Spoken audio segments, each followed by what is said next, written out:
Welcome to Sleepy Crimes. I am Anna, your host. Tonight, we drift into the shadows of Francisco Guerrero Pérez. Imagine, if you will, the city of Mexico in the year 1881. The air is thick, heavy with the weight of a summer rain that has only just ceased, leaving behind a veil of silver mist that clings to the low-hanging eaves of the adobe houses. The sky is a bruised purple, fading into a deep, impenetrable black as the gas lamps flicker to life one by one. These lamps cast long, amber ribbons of light across the wet cobblestones, illuminating the puddles that have gathered in the uneven hollows of the street. Everything feels damp. Your clothes feel slightly heavy against your skin, and the scent of wood smoke and wet earth rises from the ground, mingling with the faint, metallic tang of the city's ironworks. In this era of the Porfiriato, the city is a living contradiction, pulling itself toward a polished, European future while its feet remain buried in the ancient, swampy soil of the valley. It is a time of grand architecture and silent, narrow alleys where the shadows grow tall and soft. Listen to the rhythmic drip of water from a rusted drainpipe. Drip, drip, drip. It is the only sound in the quiet of the night, a steady heartbeat for a city that is about to encounter its most elegant nightmare. Beyond the heart of the city, where the lights grow sparse and the paved roads give way to packed earth, lies the Consulado River. In the 1880s, it is not the rushing torrent one might imagine. Instead, it is a sluggish, slow-moving ribbon of dark water, winding its way through the outskirts of the Peralvillo neighborhood. The banks are wide and treacherous, composed of a thick, viscous mud that seems to swallow the moonlight. This mud is obsidian in the dark, a rich, dark sludge that smells of stagnant reeds and the slow decay of the marshlands. If you were to walk along these banks, your boots would sink with a soft, squelching sound, the earth pulling at your heels as if it wanted to keep you there, rooted in the cold silt. The reeds along the water's edge hiss as the wind passes through them, a dry, papery sound that mimics 1,000 hushed whispers. There is no warmth here. The water of the Consulado is frigid, carrying the mountain's chill into the valley, and the fog here is different. It is thicker, a white wool that blankets the reeds and hides the surface of the river from view. It is in this mud, this silent and unyielding grayness, that the first ripples of terror began to stir. The river was a silent witness, a graveyard of secrets tucked away from the prying eyes of the high society that danced in the ballrooms only a few miles away. Imagine a morning in early 1881. The sun has not yet crested the horizon, and the world is painted in shades of charcoal and slate. A lone laborer, perhaps a man heading toward the tanneries, walks the path near the riverbank. He stops. His breath hitches, forming a small, translucent cloud in the freezing air.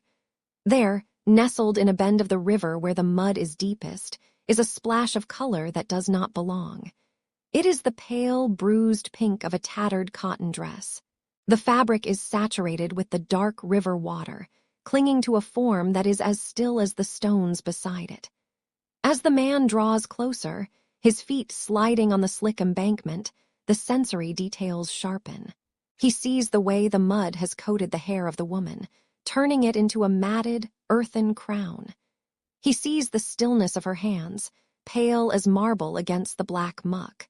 There is no sound of struggle left, only the distant, lonely call of a bird and the soft lapping of the river against the shore. This was the first of many. A woman, vulnerable and forgotten by the law, left to be reclaimed by the silt of the Consulado. The authorities would call it a tragedy, a side effect of a dangerous life, but the river knew better. The river had felt the weight of her final moments, the cold grip of hands that were as precise as they were cruel. The mud held her, cradling the first evidence of a predator who moved with the grace of a gentleman and the heart of a ghost. In the nearby neighborhood of Peralvillo, a man steps out into the evening air. He is a striking figure, a stark contrast to the grime of the tanneries and the dust of the workshops. This is Francisco Guerrero Pérez, Observe him as he moves. He does not rush. His gait is steady, deliberate, and rhythmic.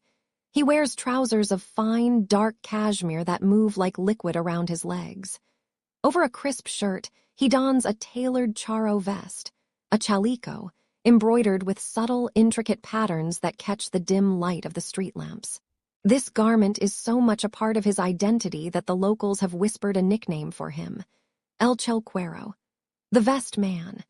His jacket is pulled tight over his broad shoulders, and a silk sash is knotted at his waist, adding a touch of flamboyant elegance to his silhouette. He looks like a man of means, perhaps a successful artisan or a minor official.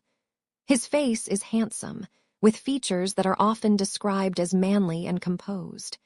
His eyes are dark, deep pools that seem to reflect everything and reveal nothing. As he walks, the silver spurs on his boots make a soft, melodic clink against the stones. Clink, clink, clink.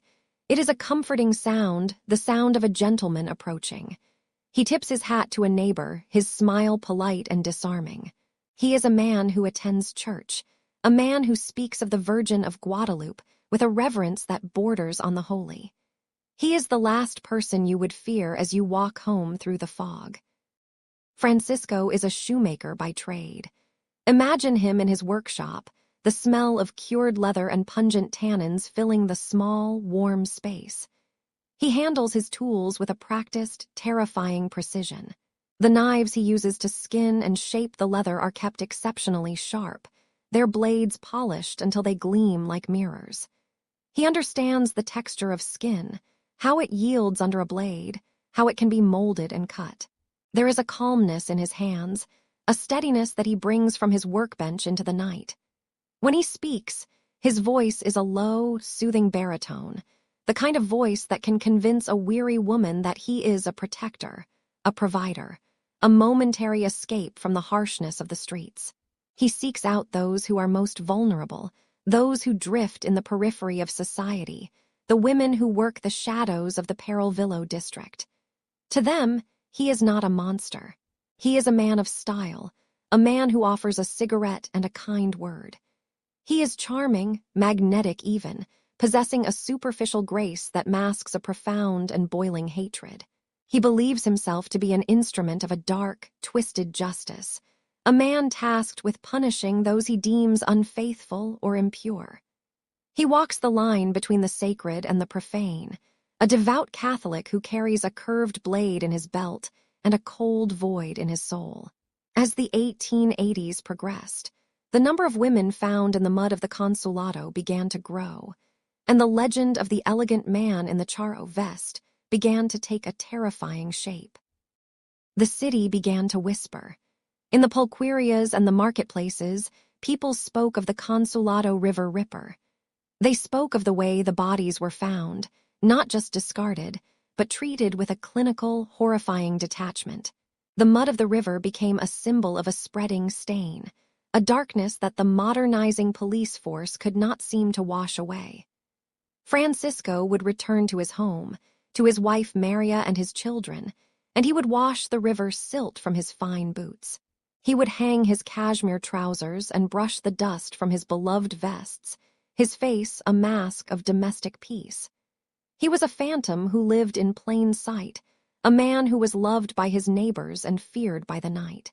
The dampness of the river would eventually dry, but the memory of the women lost to its banks would remain, etched into the history of Mexico City. As we close this chapter, feel the coolness of the night air once more. The fog is beginning to lift, revealing the pale moon hanging over the valley. The river continues its slow, silent crawl toward the edge of the world, carrying with it the weight of the stories yet to be told. The man in the vest is still out there, walking the cobblestones, his silver spurs singing a soft, deadly song in the dark. For now, the city sleeps, unaware that the mud of the Consulado is merely the beginning of a long and harrowing descent into the mind of Mexico's first serial killer. The air in the neighborhood of Peralvillo during the late 1880s did not smell of progress, despite what the grand newspapers claimed. It smelled of boiled maize, of wet stone, and of the sharp, fermented tang of pulque drifting from the open doorways of crowded taverns. In the center of this world, walking with a rhythmic, confident click of his heels against the uneven cobblestones, was a man who seemed to belong to a different social tier altogether. Francisco Guerrero Pérez was not a man of rags or shadows. He was a vision of intentional elegance. As he moved through the narrow, crowded alleys, the sun would catch the deep, rich sheen of his cashmere trousers and the intricate embroidery of his charro-style vest. This garment, the vest, became his signature, his armor, and eventually his name. To the people of the district, he was simply El Chalequero. They watched him pass, noting the way his colorful sash was tied with mathematical precision around his waist, the fabric tight and vibrant against his slender frame. He looked like a man of substance, a gentleman who had somehow mastered the art of remaining pristine in a city that was perpetually covered in a fine layer of gray dust and ancient grime. By day, Francisco was a humble shoemaker, a craftsman of leather and thread. He sat in his small workshop, the air thick with the heavy, organic scent of tanned hides and the chemical bite of glue. Neighbors would see him bent over his workbench, his fingers nimble and strong, pulling thick needles through tough soles. He was known to be a man of faith, a devout follower of the Virgin of Guadalupe, often speaking of his childhood days as a sacristan with a pride that bordered on the holy. He was charming, certainly. He had a way of leaning against a doorframe, a slight, knowing smile playing on his lips that made the women of Peralvillo blush and the men nod in respectful recognition. He was a father of 4 children with his wife, Maria, and yet he moved through the world with the unburdened ease of a bachelor. In the pulquerias, he was the life of the room, a flirtatious and sometimes quarrelsome figure who could command attention with a single, sharp laugh. He did not hide. He did not skulk in the darkness like the monsters from the storybooks. He sat in the amber light of the lamps, sipping his drink, his vest unbuttoned just enough to show he was at home in his own skin.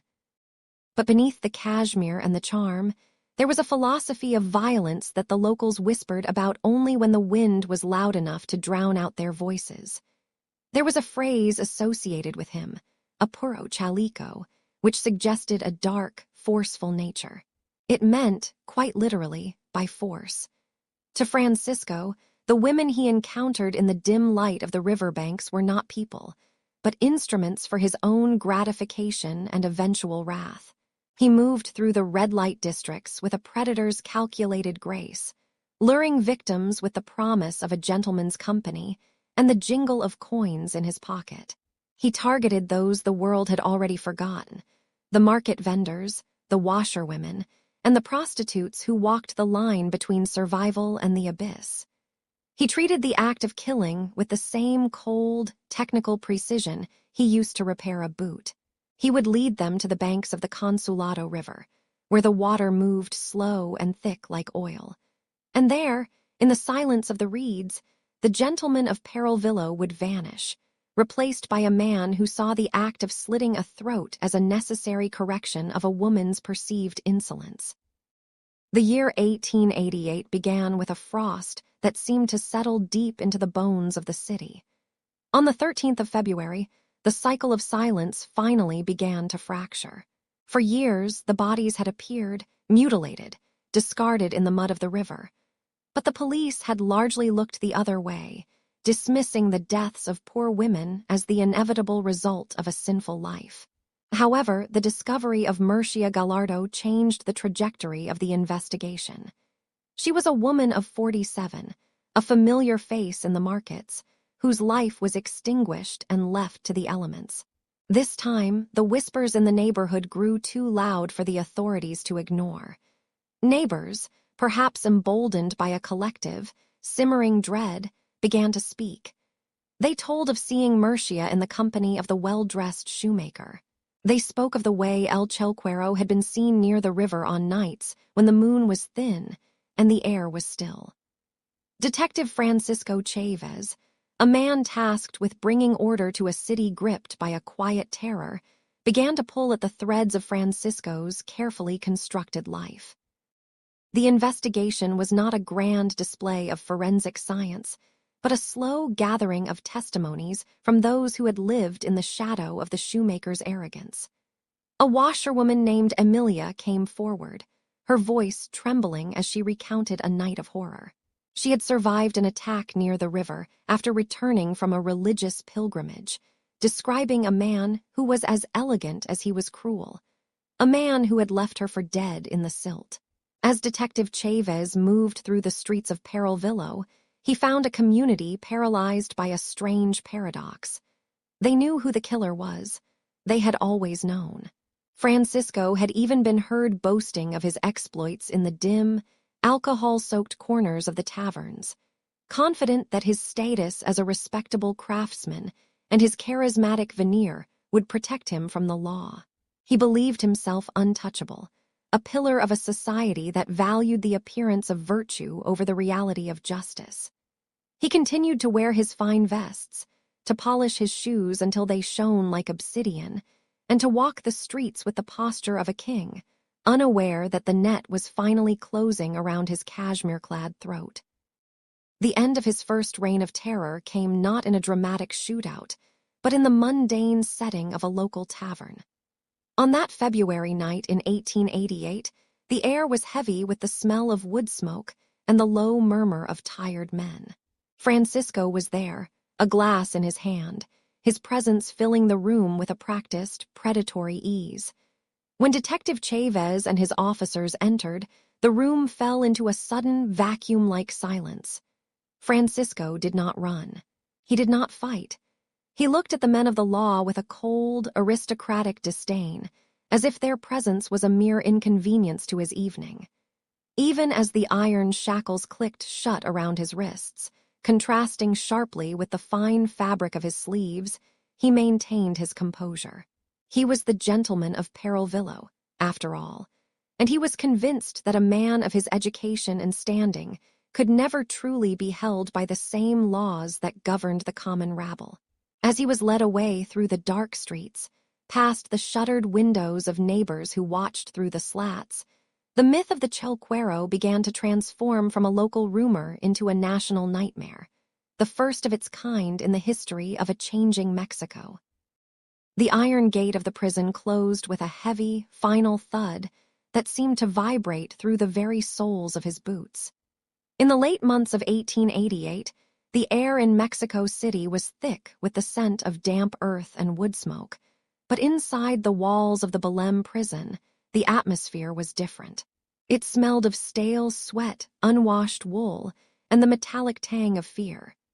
Francisco Guerrero Pérez sat in the dim light of a holding cell, his hands, once so precise with a shoemaker's awl, now resting heavily on his knees. The trial had been a spectacle, a theatrical display of justice that drew more than 2,000 spectators. They had crowded the galleries, their whispers like the dry rustle of autumn leaves, eager to catch a glimpse of the man they called the Chalequero. In the center of that storm, Francisco had remained a pillar of chilling calm. He listened as the judge's voice, thin and sharp like a needle, cut through the humid air of the courtroom. For the murder of the woman known as Murcia, and for the brutal assault on another named Emilia, the law had reached its conclusion. The sentence was not merely imprisonment, but a total extinguishing of his life. Death by firing squad. The words hung in the air, heavy as lead, yet Francisco did not flinch. He was led back to his cell under the watchful eyes of guards, whose shadows stretched long and jagged against the stone corridors, the flickering candlelight casting a sickly yellow glow over the scene of his impending end. Days turned into weeks within the suffocating confines of death row. The silence of the prison at night was never truly silent. It was filled with the rhythmic dripping of water from a leaky pipe and the distant, muffled moans of men lost to their own nightmares. Francisco spent his hours staring at the rough texture of the wall, tracing the cracks in the masonry with his eyes. He was 48 years old, and the prospect of facing a line of rifles in the early morning gray did not seem to break him. He maintained a posture of strange, detached dignity, as if he were merely a traveler waiting for a train that was running slightly behind schedule. Outside those walls, however, the city was in a state of quiet turmoil. The press had painted him as a monster, a shadow that haunted the riverbanks, but in the highest office of the land, a different kind of deliberation was taking place. General Porfirio Diaz, the man who held the fate of the nation in his hands, was a leader who valued order above all else. He was a man of cold steel and iron will, yet he harbored a complex, almost philosophical aversion to the finality of the death penalty for certain civil crimes. In the quiet of his study, surrounded by the scent of expensive tobacco and the soft ticking of a grandfather clock, the general reviewed the files. The ink on the pages was dark, detailing the horrors Francisco had visited upon the vulnerable, yet Diaz saw an opportunity to demonstrate the absolute power of the state, not through blood, but through the mercy of a king. With a single, deliberate stroke of a fountain pen, the general altered the course of history. The death sentence was brushed away like dust, replaced by a command that would send Francisco away from the capital, far from the eyes of the public who craved his execution. The sentence was commuted to 20 years of hard labor. The news reached Francisco in his cell, delivered by a guard whose voice betrayed a hint of disbelief. There would be no firing squad, no final prayer in the courtyard. Instead, there would be the sea. The journey to the coast was a blur of motion and dust. Francisco was shackled and placed upon a train that cut through the rugged heart of Mexico, heading toward the humid, salt-stained air of Veracruz. The destination was San Juan de Ulua, a fortress of coral and stone that rose out of the dark waters of the Gulf like a jagged tooth. As the boat carried him across the harbor, the spray of the ocean felt cold and sharp against his skin.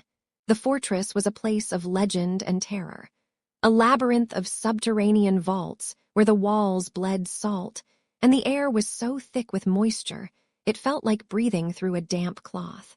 He was led deep into the belly of the stone giant, where the light of the sun was a forgotten memory, and the only sound was the constant, low roar of the tide crashing against the outer bastions.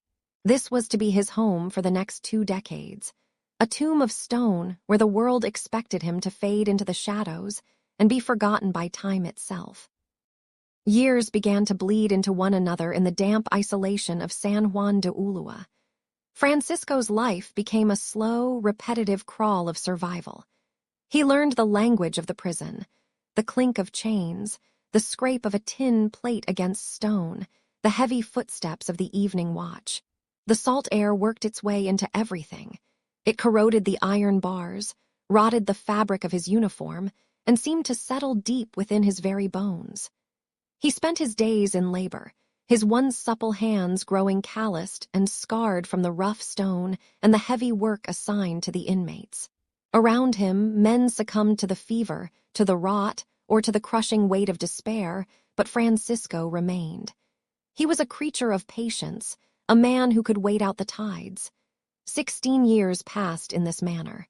By the time the calendar turned toward the early 20th century, the world outside had transformed.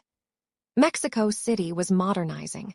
The streets were filling with the hum of new machinery, and the memories of the murders in the 1880s had begun to settle into the layers of urban myth.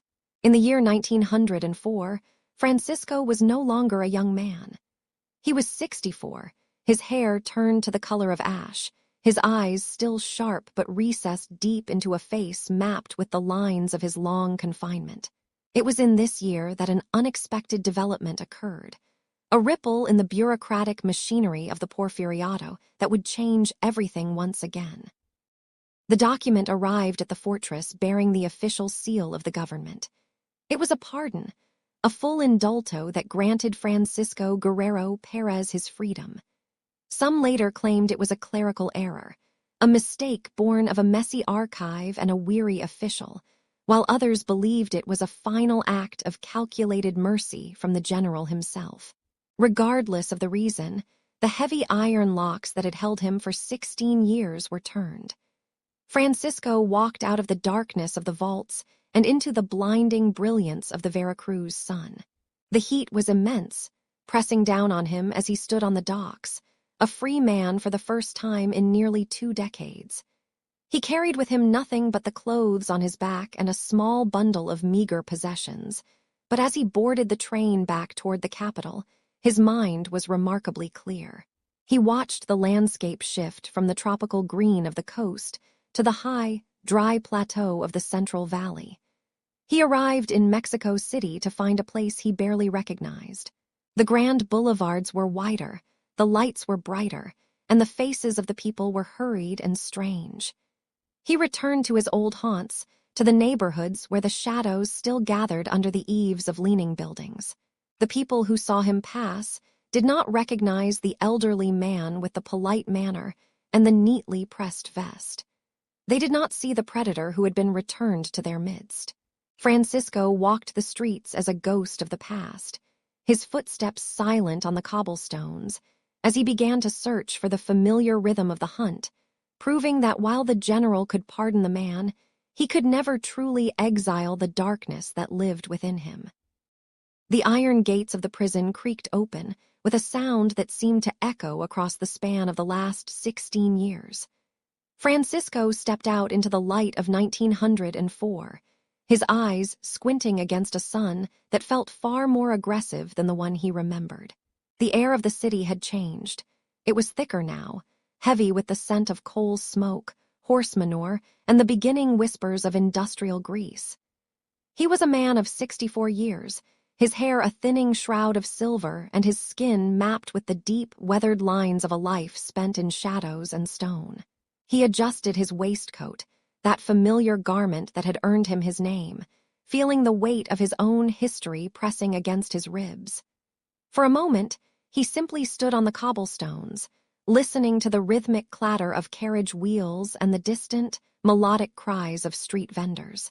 To the world passing by, he was merely a fragile elder, a ghost returning to a banquet that had long since forgotten his seat. But beneath the layers of his aged skin, the old rhythms were already beginning to stir, a slow and steady pulse that beat in time with the darkest corners of the capital. He returned to the familiar labyrinth of the Peralvillo neighborhood, where the narrow alleys seemed to lean inward as if to share secrets. The city was modernizing under the long rule of the president, with electric lamps beginning to cast a cold, pale glow on the main thoroughfares. But in the barrios, the darkness remained thick and velvet-like. Francisco found work as a shoemaker once more, his hands moving with a practiced, haunting precision as he pulled needle and thread through tough leather. The smell of the tannery, the sharp, acidic tang of chemicals and the raw scent of hide, became his sanctuary. He lived quietly, a silent shadow among the working poor. Neighbors saw a pious man, a man who attended Mass and spoke in hushed, respectful tones. They did not see the way his gaze lingered on the women who walked the edges of the night. They did not notice how he would stand by the window of his small room, watching the moon reflect in puddles of stagnant water, his fingers tracing the invisible edge of a blade that existed only in his mind. The years of confinement had not withered his compulsions. They had merely concentrated them, like a poison distilled into a single, lethal drop. By the year 1908, the silence in his soul had become deafening. The hunger for the river, for the specific coldness of the Consulado, drew him back to the banks where he had once reigned. One evening, under a sky the color of a fresh bruise, he encountered a woman named Antonia. She was not the young, vibrant target of his earlier years. She was elderly, her face a map of hardships that mirrored his own. They met near the railroad tracks, where the iron rails stretched out like silver veins toward the horizon. The air was biting, carrying the chill of the coming rainy season. Francisco approached her with the same practiced charm he had used decades prior, his voice a low, soothing rasp that promised a moment of respite from the wind. He offered her a light for a cigarette, the small flame of the match illuminating his face for a fleeting second, a mask of grandfatherly kindness hiding the abyss behind his eyes. As they walked toward the water, the only sound was the crunch of dry earth beneath their boots and the distant, mournful whistle of a steam engine, a sound that seemed to signal the end of a long and terrible peace. The banks of the Consulado River were slick with mud and choked with the refuse of a growing city. Here, amidst the reeds and the rot, Francisco reverted to the monster of the 80s. He claimed later that she had angered him, a trivial justification for a brutality that had been brewing for 4 years of freedom. With a strength that defied his 70 years, he overpowered her. The act was swift, a dark ritual performed in the theater of the night. He used his knife with the same cold efficiency he used on his leatherwork, slitting her throat and watching as the life faded into the murky waters. He felt a profound sense of completion, a horrific homecoming. The river, his silent accomplice for so many years, accepted the offering with a sluggish ripple. He wiped his blade on a patch of dry grass, his movements slow and deliberate, showing no sign of the frantic energy of a younger man. He was a craftsman of death, and he had just finished his final piece. He walked away from the water, adjusting his vest and smoothing his hair, disappearing once more into the fog that clung to the low-lying streets of the city. But the world was no longer the one he had left in the 19th century. Information moved faster, and the eyes of the law were sharper, even if they were often blinded by corruption. On June 13, 1908, the body was discovered. Unlike the dozens of victims from the past who had been dismissed as mere casualties of a rough life, Antonia's death sparked a different kind of fire. A witness had seen the elderly shoemaker with the distinctive vest walking with her near the tracks. When the authorities arrived at his door, they found a man who did not flee, nor did he beg for mercy. He sat in his room, surrounded by the tools of his trade, the smell of leather and old age hanging heavy in the air. As the shackles clicked around his thin wrists, Francisco Guerrero Pérez looked at the officers with a chilling neutrality. He was being taken back to the shadows, back to the cells that had waited for him like an old friend. The return to the night was over, and as he was led away through the crowded streets, the people of Mexico City watched in a mixture of horror and fascination, realizing that the phantom of their nightmares had never truly left them at all. Even if the shadows of the river still felt like a sanctuary to a man like him, the landscape of 1908 was far less forgiving than the one he had mastered decades before. Francisco was now a man of 68 years, his frame perhaps a bit more brittle, but his inner darkness remained as robust and unyielding as the iron rails that now crisscrossed the valley. Since his release in 1904, after a confusing pardon that had returned him to the cobbled streets, he had attempted to blend back into the rhythm of the city. He wore his signature vests, those well-tailored garments that had earned him his nickname, and he walked with the practiced air of a respectable craftsman. But the city had grown taller and louder. The electric lights, though still flickering and warm, reached into the corners where he once felt invisible. There was a new tension in the air of Mexico City, a sense that the long, heavy piece of the Porfiriato was beginning to fray at the edges. Yet for Francisco, the only tension that mattered was the familiar, rising tide of his own impulses. He moved through the neighborhoods of Peralvillo with the quiet persistence of a ghost returning to a familiar haunting ground, searching for a face that would ignite the old, terrible flame. On a heavy, humid afternoon in June, the air thick with the scent of upcoming rain and the dust of the dry season, he encountered Antonia. She was a woman who carried the weight of many years upon her shoulders, her face etched with the deep lines of a life lived in the margins. Some said she was a grandmother, others whispered she was still tied to the oldest profession, but to Francisco, she was simply a target of opportunity.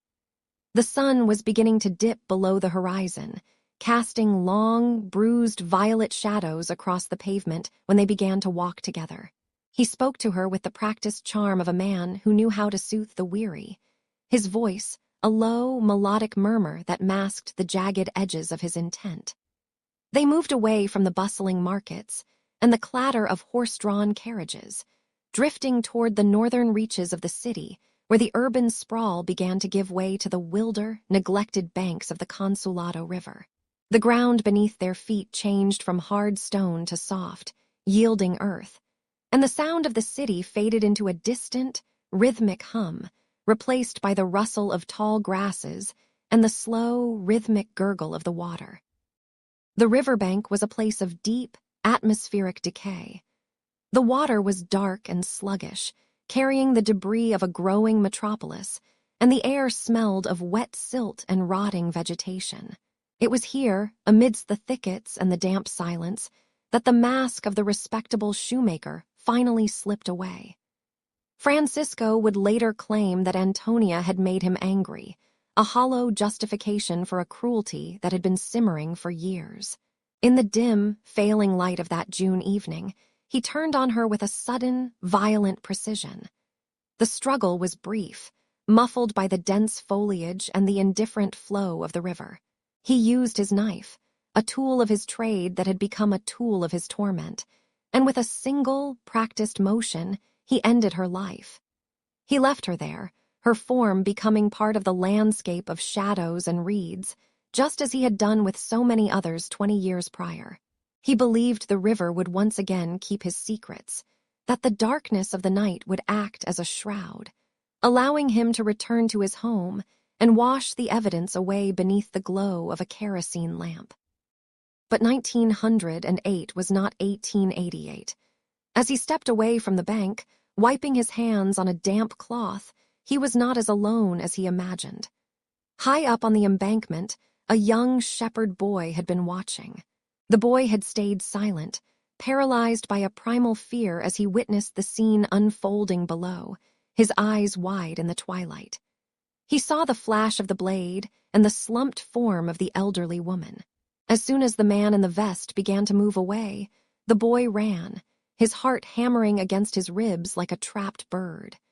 He did not run home, but toward the light of the nearest police station, his breath coming in ragged gasps as he sought out the authorities.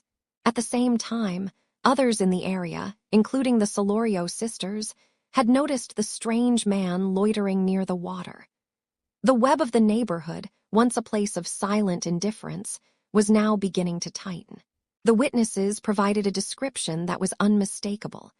A well-dressed man, an older man, wearing a distinctive vest and carrying the aura of someone who did not belong in the mud of the riverbank. The police response was uncharacteristically swift. They did not wait for the body to be found by a passerby days later. They acted on the urgency of the boy's terror.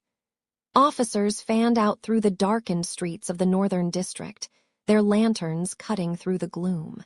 They found Francisco not far from the scene, his pace hurried but his expression a forced mask of calm. When they intercepted him, the air around him seemed to chill. His hands were still stained with the dark, copper-scented evidence of his encounter with Antonia. There was no room for denial, no space for the smooth-talking charm that had served him so well in the past. The officers grabbed his arms, the rough fabric of his vest bunching under their grip. And as the cold iron of the shackles clicked shut around his wrists, the era of the Consulado River Strangler finally reached its true breaking point.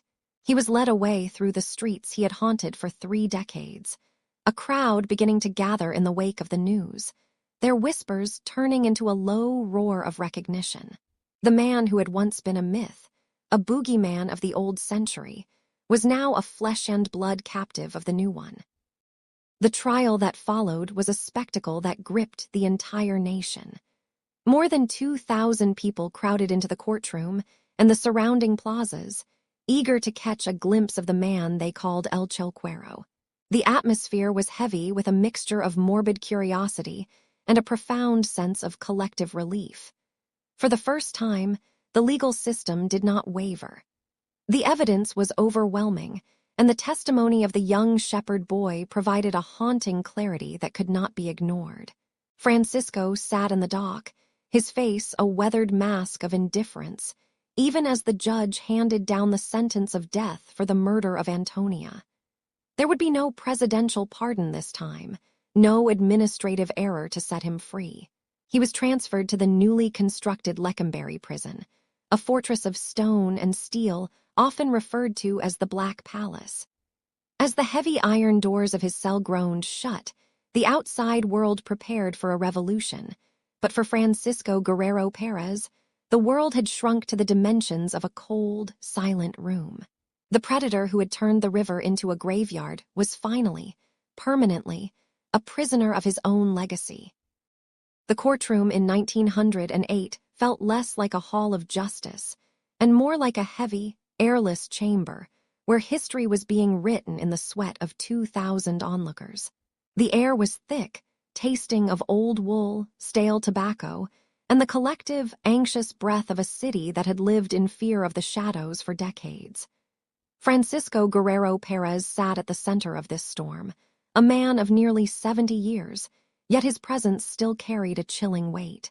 He did not look like the monster the newspapers described. He looked like a grandfather, quiet and composed, his hands resting naturally on his knees. When the judge's voice finally cut through the low murmur, it was sharp, like a blade of ice. The sentence was death. There was no reprieve from the president this time, no mercy to be found in the changing tides of politics. The room erupted in a sound that was half gasp and half cheer, a tidal wave of emotion that seemed to bounce off the high, ornate ceilings. Francisco, however, remained a statue of indifference.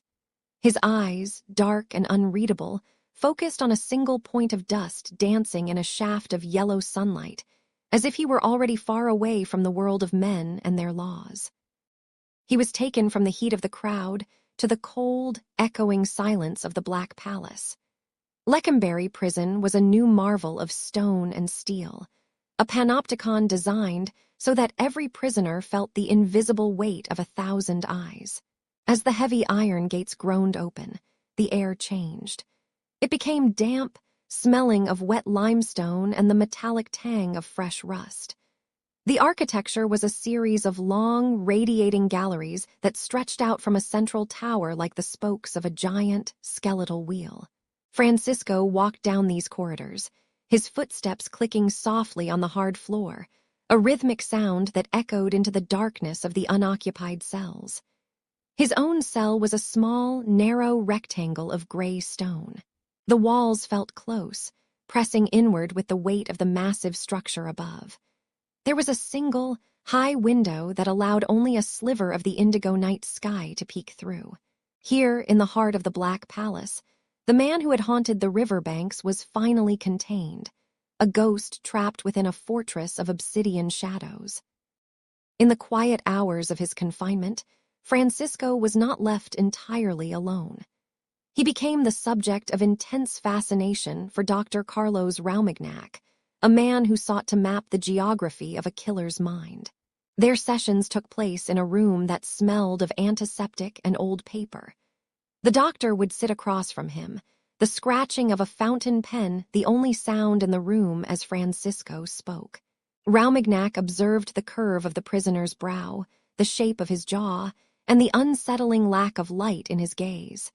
He measured Francisco with the cold precision of the era's science, searching for the physical markers of what he called the born criminal.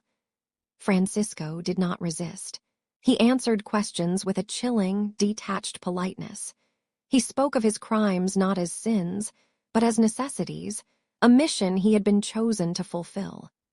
The doctor noted the total absence of remorse, the way Francisco described the lives he took, as if he were merely cleaning a stained garment.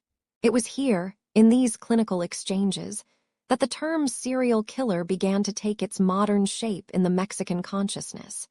As Raumignac documented a predator who saw his fellow humans as nothing more than objects in a dark and twisted game.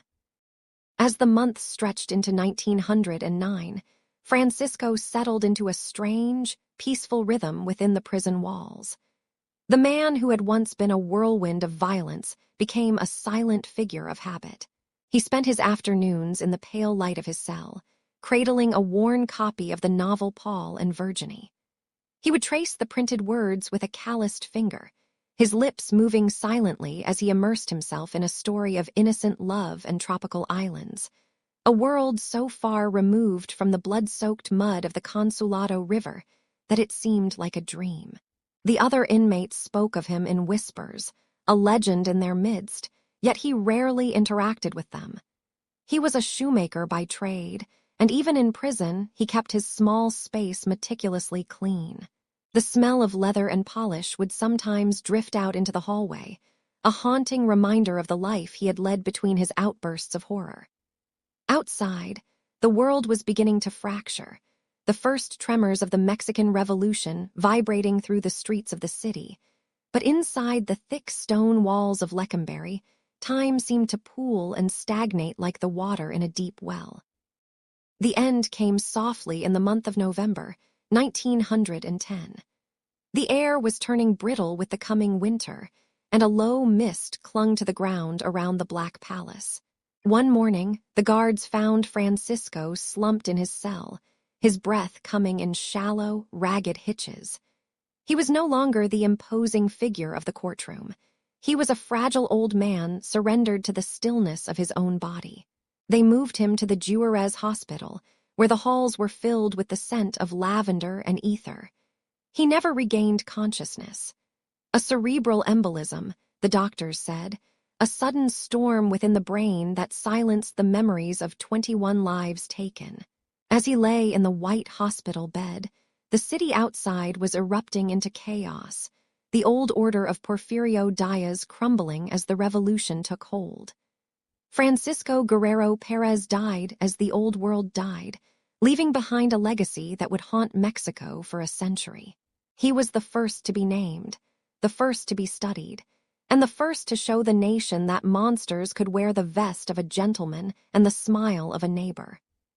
The name El Chalequero eventually faded into the yellowed pages of police archives, a dark fairy tale told to keep children away from the river at night. But the shadow he cast remains, a reminder of the thin veil between the civilized world and the darkness that some men carry in their hearts. The Black Palace still stands, its stone walls holding the echoes of 1,000 secrets, including those of the shoemaker who walked its halls a lifetime ago. As we leave the streets of old Mexico City behind, the river is quiet now, the tall grass swaying in the gentle midnight breeze. The ghosts have found their peace and the stories have been told. The case rests now. Let the details fade. You are safe. Close your eyes, breathe deeply, and have a good night. Sleep well.